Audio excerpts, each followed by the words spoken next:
and welcome back to the Mission Shunya podcast. First things first, wishing you a very happy new year 2022. I hope we all can get over the pandemic soon and return to what was once normal. But let's not let our guard down, so please stay safe. Just to let you know that 2022 will be another big year for Mission Shunya, the podcast, the blog, and other support activities online and offline. So here's the first episode for this year. Discussions around climate change is not a new topic on this podcast platform. But what we are going to discuss on this episode is a little different in a way. As always, we have an expert for the conversation, but this time around, our guest is well known in an allied field. But in recent years, he brings together that experience to his passion projects around environmental conservation and climate change. Praveen has spent 4 decades in non-life insurance, working in few countries around the world. As a recognized thought leader, Praveen is a frequent speaker at several national and international forums. His topics of interest include ESG, climate risk, ethics, and diversity. I have been following his work for some time now, and I'm sure you'll enjoy this conversation. So without further ado, here's the features segment. Hello Praveen, welcome to the Mission Shunya podcast. Glad to have you on the show today. Thank you, Girish. It's my pleasure, and I'm honored that you called me here. Thank you so much. Praveen, for the last few years when I've been following your blog and your work, most of it has been centered around your interest in environmental issues, sustainability, climate change, diversity, and so on. But you have had a second career. So this is probably a second career. How has the journey been until this point for you? Wonderful. It's been first passion, if I may say so. It's been an ongoing obsession which has been on for a long time. My interest in nature and my concern about some of the issues which were getting serious has been always ongoing. But I thought at some point of time I should pause my full-time career and start looking at things which I passionately believe in. And you're right, climate change, diversity, all these are various, I would say, without hesitating, an earth-shaking kind of combination of issues which we need to attend to. And perhaps, more than we, it is me who needs to be mindful of these and do something about them. So last 2.5 years, I've been vigorously networking, digging into my past networks, reading, occasionally speaking, occasionally traveling. Unfortunately, the COVID came in pretty quickly after I got into my game. But it's been a great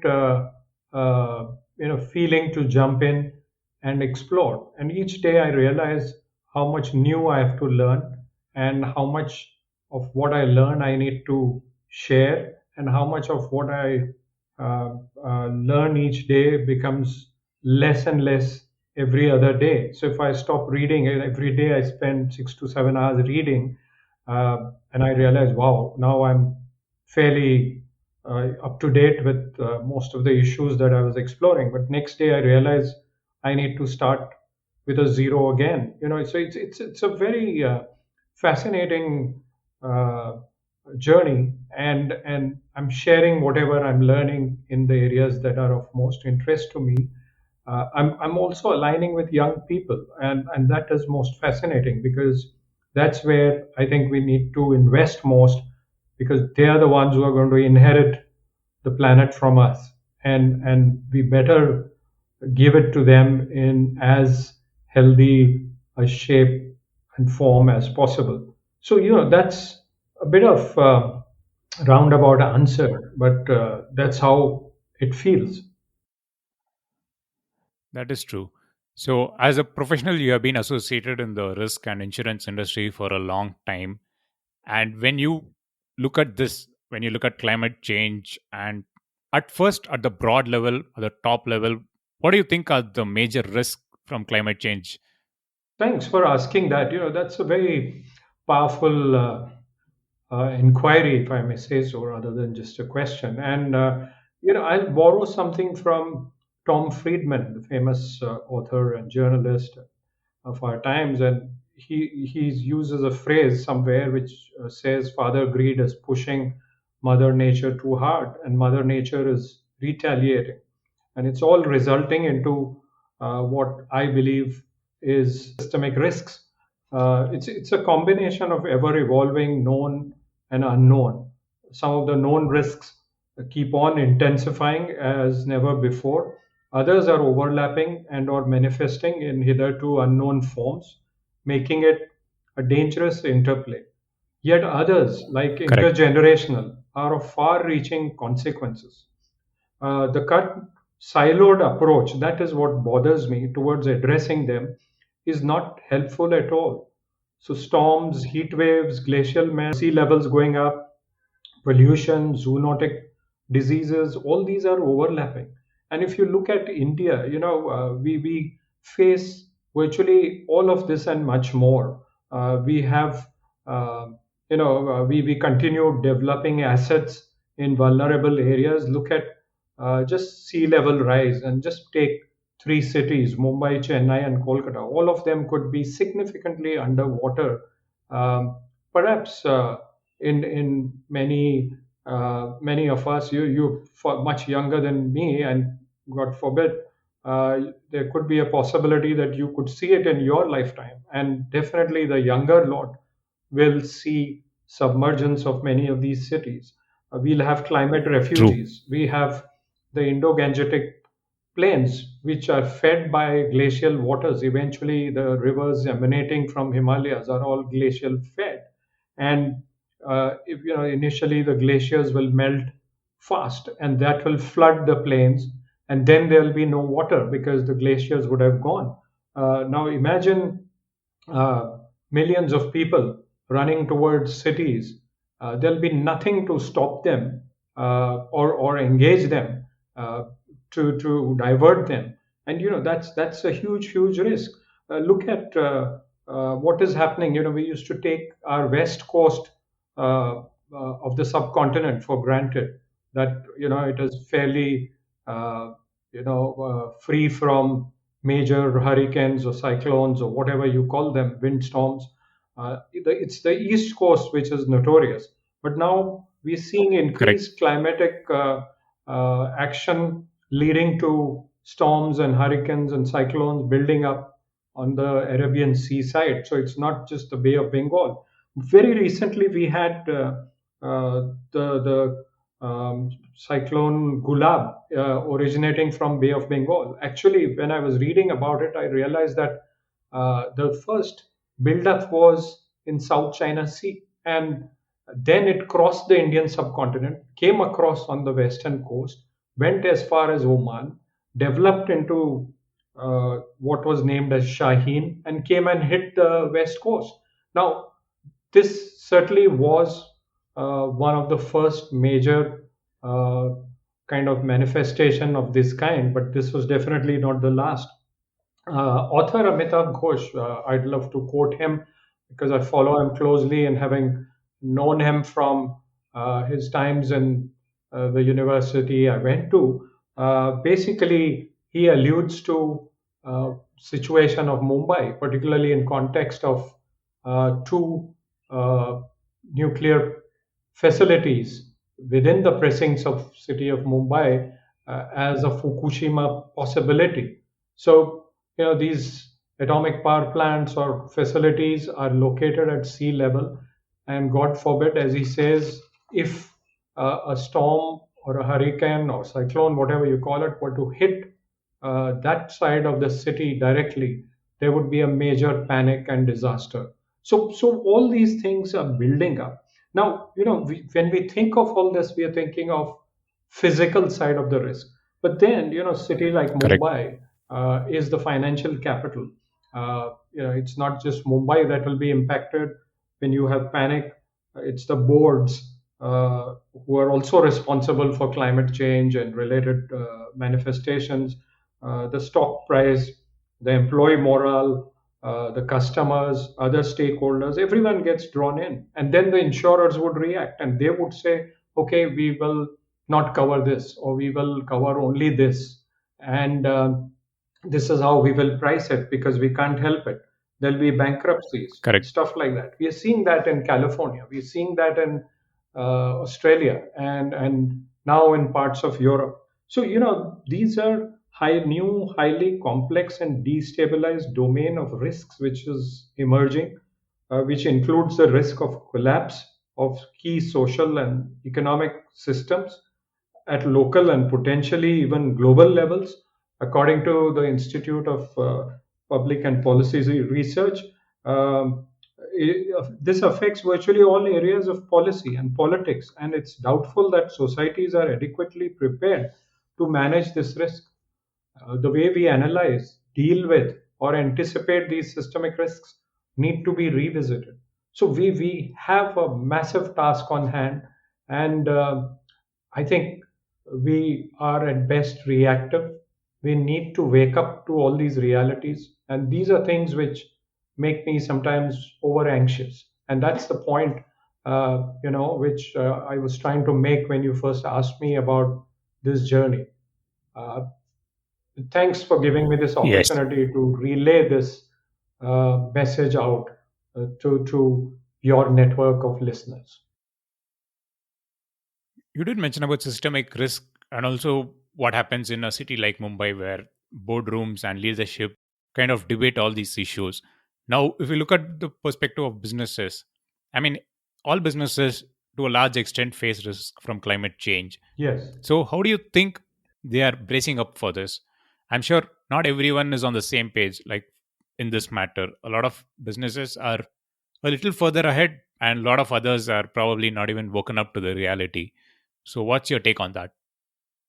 Absolutely, Girish. I mean, that's another brilliant question, and I would, use some jargon once in a while. I hate to call it a jargon, but I want to use two phrases, for instance. One is ESG.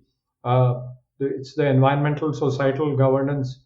The Trimurti, if I may use Sanskrit, or the triple bottom line focus, where you have the planet and people with profits. Once you have a focus on these issues, everything then goes on track. Now it's very unfortunate that most businesses haven't yet taken to ESG or triple bottom line in the true spirit. And unfortunately, a lot of them, like we've seen recently, the net zero commitments, everyone's jumped and given commitments without really a serious action plan. And they're talking about 2050 and thereafter. Correct. But what happens in terms of actionables now? That is most important. Moreover, there is no hiding for anyone. There is enough science backed by scenario modeling. The outcome will be a function of how you mitigate, adapt, and foster resilience. The problem is that we continue behaving like ostriches.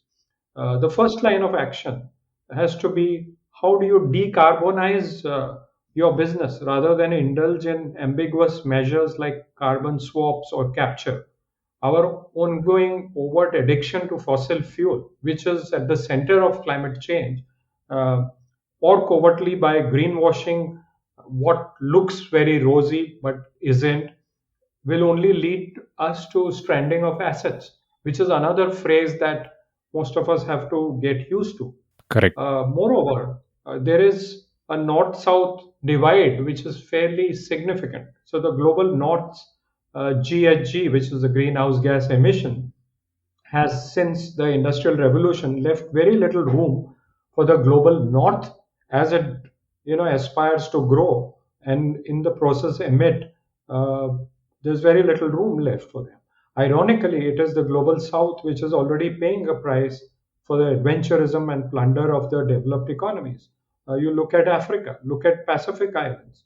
The latter, many of them, regrettably, will disappear at the rate at which the icebergs and glaciers are melting and the sea levels are rising. And Africa, poor Africa, has a very minuscule contribution to carbon dioxide emissions, but the way it gets hammered by forces of nature is highly disproportionate. So their businesses will face far more disproportionate consequences.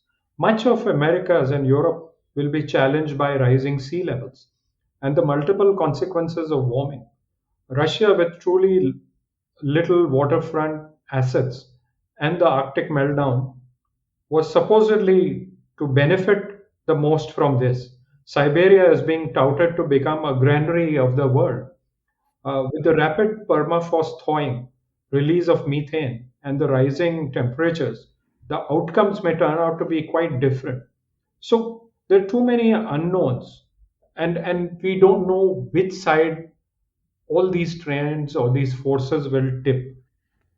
So it's essentially realization of these serious forces that the humans have unleashed that needs to be understood, and particularly the financial services, whether it's banks, asset managers, insurers, all these guys have to come to terms with this. Fossil fuel has to be set aside. A renewal pathway has to be put in place, which would bring in renewable energy and sustainability and climate equity for the world at large. And boardrooms have to be seized with all these realities. Unfortunately, most boardrooms don't have this competence. So what do you expect, the rank and file to address in such issues to about and in time? Well, you do mention early on that it has to be all about people, planet, and I mean, it is currently profits, but I would say something like prosperity for all. Yes. But I'm sure there are some businesses who are doing a good job at this. Yes. Would you be able to cite some examples on that? Absolutely. So again, I will give both sides of it to be more objective. I was looking at a report by PwC, which rated what you call clean tech, primarily consisting of mobility and transportation, to be the biggest draws to be headed in the right direction.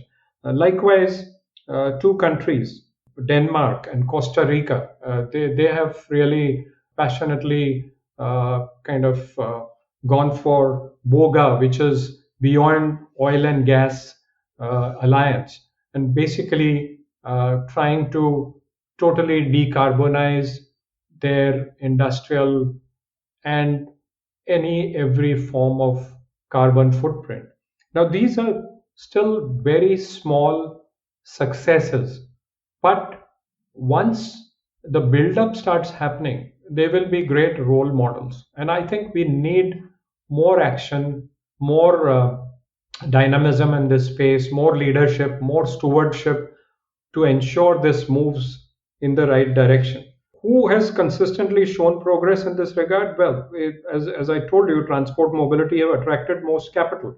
In general, energy and food are still lagging. Those are two very big sources of carbon dioxide or greenhouse gases, and those need to be very quickly addressed. India, for instance, is rapidly growing its solar energy generation, which is good news. However, it must quickly do something to store and deploy this solar energy, which could thereby diminish the use of thermal as a source of energy generation, and thereby the exploitation of our mineral uh, resources, particularly coal, which means you indulge in deforestation, which means you displace indigenous people, which means you will never have a situation where these natural forms of circularity of the natural processes would happen. So carbon dioxide and all that would the levels would keep on going up if the forests are gone. Correct. Having said that, my last thing I want to mention is that it's good to say that we want more solar energy, we want more electrical vehicles, and we want more wind energy. But having said that, solar panels, EVs, and windmills also need to address their biodegradable quotient to remain sustainable eventually. Because once they live through their lifetime, they need to be dumped somewhere. We don't want to repeat what we've already done with the fossil fuel to also be done with the renewable energy generators. So all these are, the flip-flop situations where things look very rosy now, but we can't be short-sighted. We need to think long-term, and before we start congratulating ourselves, we need to constantly address this so that the future generations do not blame us for being ostriches or for being myopic. Well, that's a very valid statement. We need to look at what we can live for the future generations to come. Absolutely. Now, going back to the sector where you have a significant expertise, risk insurance industry is a keen observer of this sector, of any space in general, because everything to an extent is largely involving them. Now, how has their evaluation of the space kind of changed in the last decade or so? The incidents that you mentioned early on in the conversation have definitely been an eye opener of sorts for the industry. But how has it changed, and how is it going to evolve in the next few years? Yeah, that's another very thought provoking question. In fact, the fundamental flaws persist. Even though the insurance industry and the risk industry have become aware of all these unfolding forces, they still work in silos. And I'll just give you a few examples. For instance, the insurers are not only just risk carriers, whereby you insure your risk with me, but you also pay me premiums, which till such time a claim becomes a reality, is a float in the language of Mr. Warren Buffett. And that float has to be invested. Correct. So there has to be an investment process. Now, when you look at how insurers invest and how insurers underwrite, there is a disconnect. And that's where I say there are silos. And I can go on and on that subject, but perhaps at another point of time. What also is happening is there is, the insurance industry must come of age. That is something that I have been talking about for a very long time, perhaps from my early days in the industry itself. So what happens is the insurance industry, I call it the handmaiden of industry. What it ends up doing is just gets guided by what the industry wants it to do. Correct. So all this while, the fossil fuel has been the centerpiece of from the very time from the early days of industrial revolution, and insurance came in as a support system to that. Unfortunately, it has never challenged that reality, but it's time that it does that. In the process, the insurance industry also disregards ESG. There's very little pushback coming from the insurance industry. So thereby, all the manipulations, the greenwashing tends to get also translated or transferred to the insurers. We now have more precise metrics and micro evaluation. The carbon dioxide levels have gone up to 417 plus ppm. It needs to be brought down to under 350 ppm. Correct. It's not just carbon dioxide, it's methane. So this money pipeline is very, very critical, and insurance industry is as much a part of this as asset managers and banks are. So to again reinforce my message, I'm saying that it cannot be in bed with an industry that is causing serious proven harm to the very ecosystem that sustains us. Very recently, if you look at globally, the American insurers are big culprits. They have been hand in glove with the fossil fuel industry. The European entities, by and large, but for a few big players, have decided not to support the insurance of coal, but they are still continuing to support insurance of oil and gas. Now there's a big problem. So 23 big insurers have moved out of insuring coal-related activities. Okay. Now there is a gap, and there's someone I follow very closely who's been a big critique of it. Peter Bossard. He runs the Sunrise Project out of California, and it's a global activism platform, if I may use that phrase.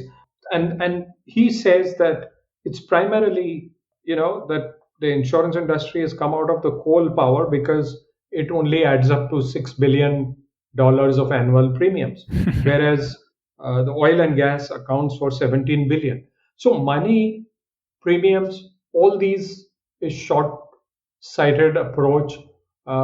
We have to think in long terms.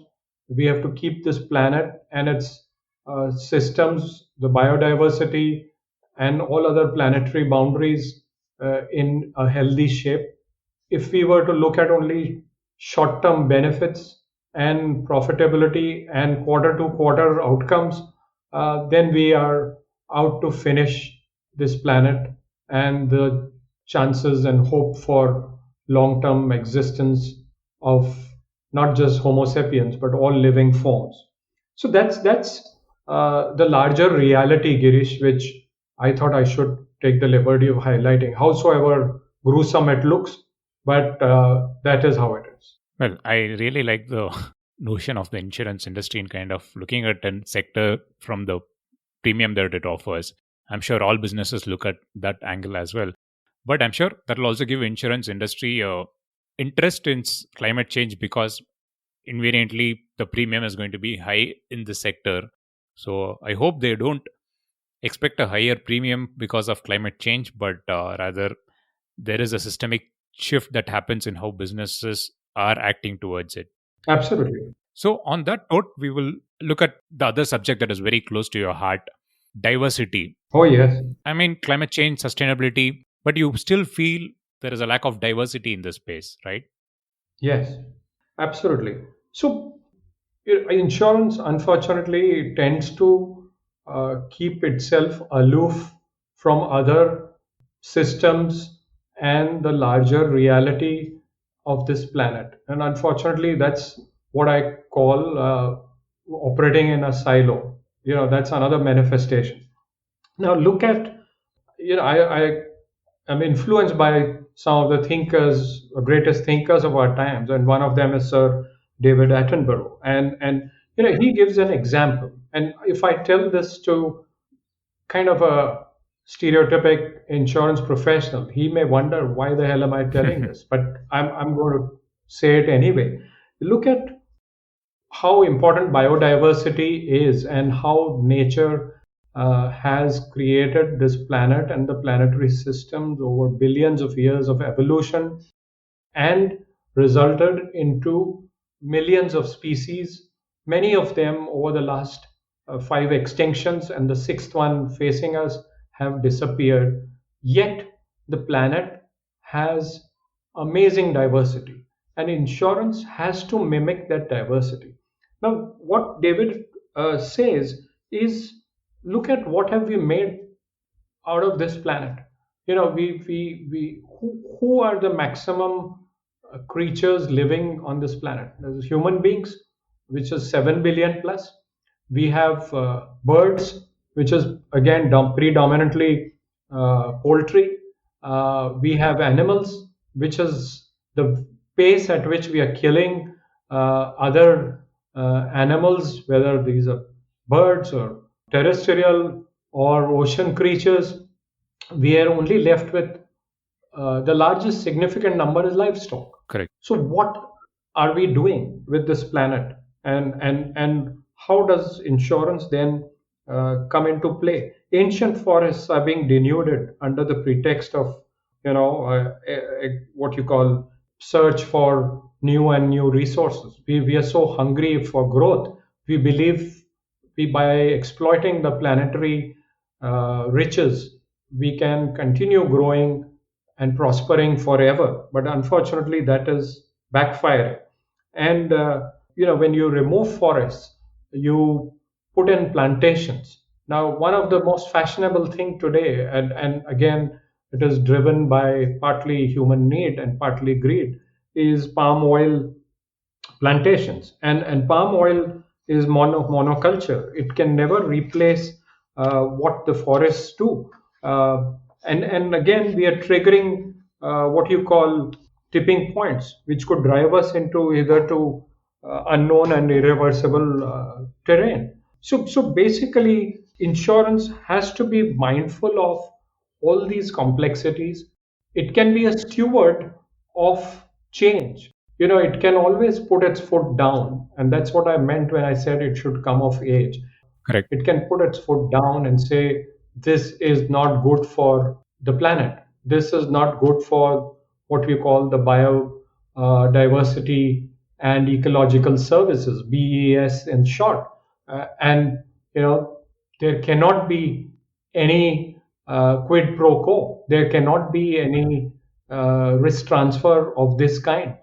So if it comes of age, it can really drive change in the right direction, and it will help preserve diversity. It will help foster diversity in many unique ways rather than finish diversity.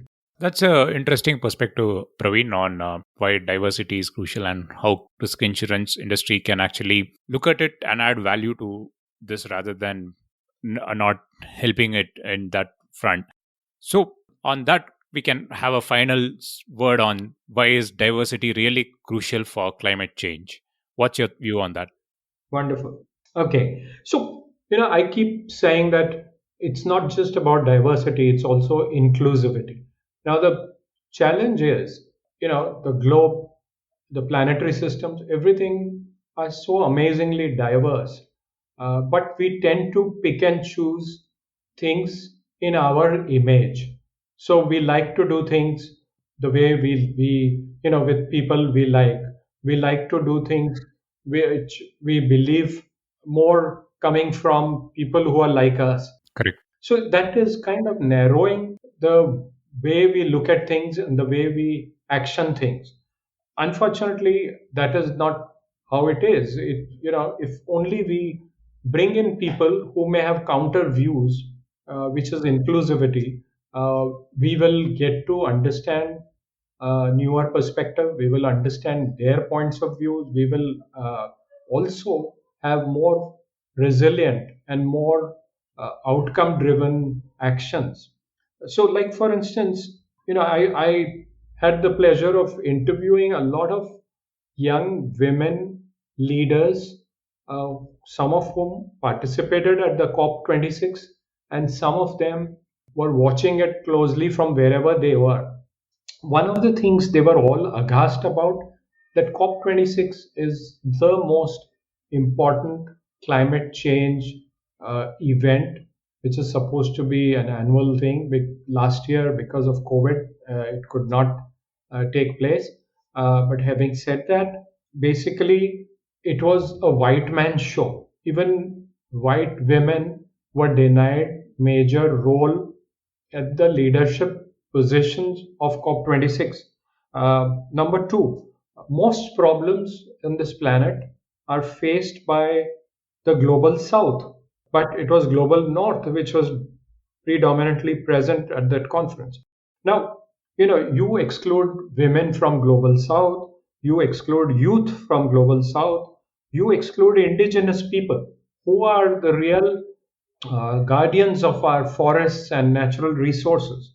And how do you then talk of climate justice? It's an empty talk. Correct. So basically, you need input from both service providers and the user community. It underlines the importance of partnerships between scientists, forecasters, disaster managers, community leaders, and decision makers. I recently went through the World Meteorological Organization (WMO) guidelines, which provide coordinated impact-based forecast and warning services of multiple cascading hazards. For instance, a tropical cyclone, which triggers flooding, storm surge, wind damage, impacts on infrastructure, transport, and energy, and health systems.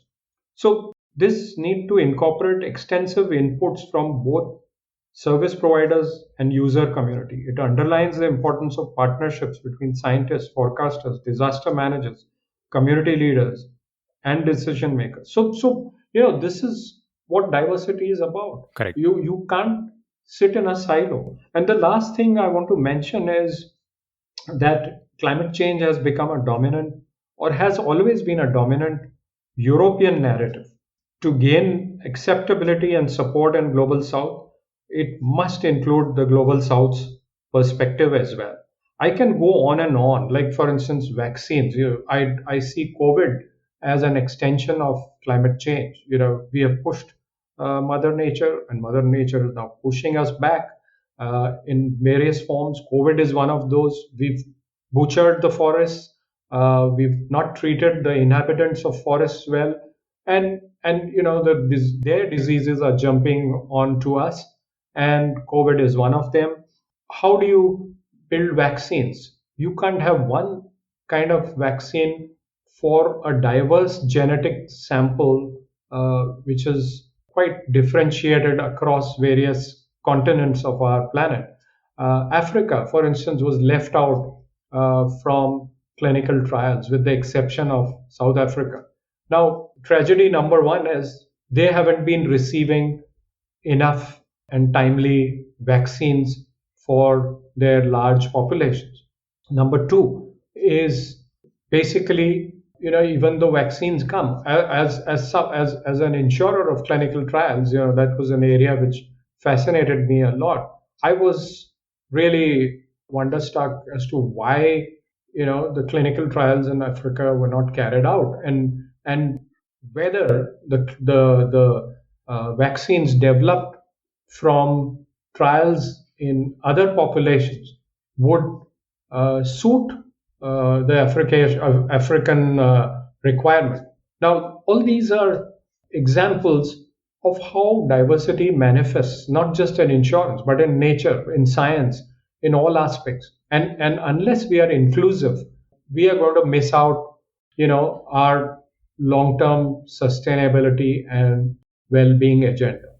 Well, Praveen, that's a wonderful note to wrap up this whole interesting conversation. You did bring about a good perspective, a good comparison. I'm sure when we look at COVID 10 years down the line and look at the events that are happening around climate change at that point in time, I'm sure people are going to come back and say, like, yes, we predicted that this could happen when COVID struck. We said, like, climate change is going to be the next pandemic and we should have acted upon that. The pointers that you bring, like, we should get the global south on the table, get leaders from there, get them on the table, make their opinions count. Those are really valuable points, and that is in fact what is diversity all about. It's getting people from all around the world, across sections, everyone involved in making decisions, because this is a global issue and it matters when everyone has their voice heard. So it's been an insightful conversation, Praveen.